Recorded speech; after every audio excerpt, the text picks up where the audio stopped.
O KC-390 coroa o ingresso do Brasil no restrito clube da indústria aeronáutica de grande porte. No campo, a tecnologia brasileira abre caminhos para alimentar o planeta.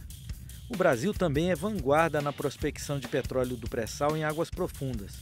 E na saúde, são cientistas brasileiros que apontam respostas em situações de crise, como no surto da Zika.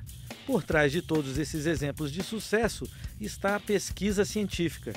Nós produzimos o pré-sal porque investimos em ciência e tecnologia.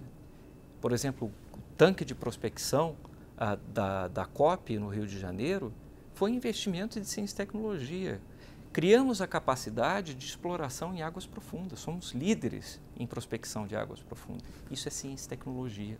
O pré-sal não foi descoberto por acaso. O Brasil conta com o mais amplo e diversificado sistema de programas de mestrado e doutorado da América Latina, em trajetória contínua de expansão. Em 2017, o Brasil formou mais de 60 mil mestres e mais de 20 mil alunos no doutorado. No primeiro caso, ultrapassou a meta do Plano Nacional de Educação para 2024. E no caso dos programas de doutorado, as titulações ainda não alcançaram a meta, 25 mil anuais, mas provavelmente será ultrapassada. Ao contrário dos cursos de graduação, a oferta de pós-graduação no país se dá principalmente no âmbito das redes públicas. Historicamente, as instituições estaduais e federais de educação superior têm sido responsáveis por mais de 80% das matrículas. As matrículas na pós-graduação se concentram nas universidades públicas, que cresceram de 80% em 2006 para 84%. Em curva declinante, aparecem as universidades particulares, com 16%. Olhando a publicação de pesquisa, ou pesquisa mesmo, 90% é da universidade pública. De fato, no mundo inteiro, a maioria da pesquisa é concentrada em universidade pública.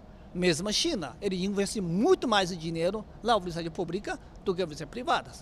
Por quê? É motivo da universidade privada, a intenção é ganhar dinheiro, não é investir.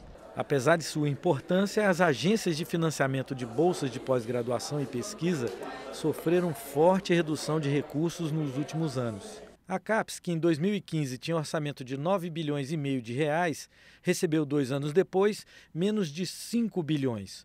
O orçamento do CNPq caiu de 2 bilhões e 900 milhões em 2013 para pouco mais de 1 bilhão e meio em 2017. O Fundo Nacional de Desenvolvimento Científico e Tecnológico, que arrecada 4 bilhões e meio de reais, tem 2/3 desses recursos contingenciados. Tem sido cortado na carne. Eu diria que para que a gente pudesse voltar a um patamar razoável, seria que todo o FNDCT, tudo aquilo que é arrecadado no âmbito do FNDCT pudesse ser levado para programas de pesquisas e de inovação que são implementados não só através da FINEP, mas também em parceria com agências congêneres, como o CNPq e com as próprias fundações de amparo à pesquisa. A pressão por mais recursos estimula as universidades a buscarem parcerias no setor privado. A Universidade Estadual de Campinas é um exemplo. E hoje nós temos centenas de empresas que a gente chama de filhas da Unicamp, que geram 28 mil empregos diretos e mais de 3 bilhões de reais de faturamento anual. Além disso, nós temos os convênios de pesquisa com as empresas maiores, com as empresas já estabelecidas, bastante bem estabelecidos e bem informados. Mas os dirigentes dessas universidades alegam que a emenda constitucional do teto de gastos acabou se tornando um empecilho para a ampliação de fontes de recursos das universidades por meio de projetos de desenvolvimento tecnológico. Os novos recursos acabam incluídos no limite de gastos e toda receita extra tem que ser devolvida. Isso vem desestimulando as instituições a buscarem parcerias com a iniciativa privada. Isso é extremamente ruim para as universidades. Nós temos que estimular as universidades para que possam buscar mais recursos.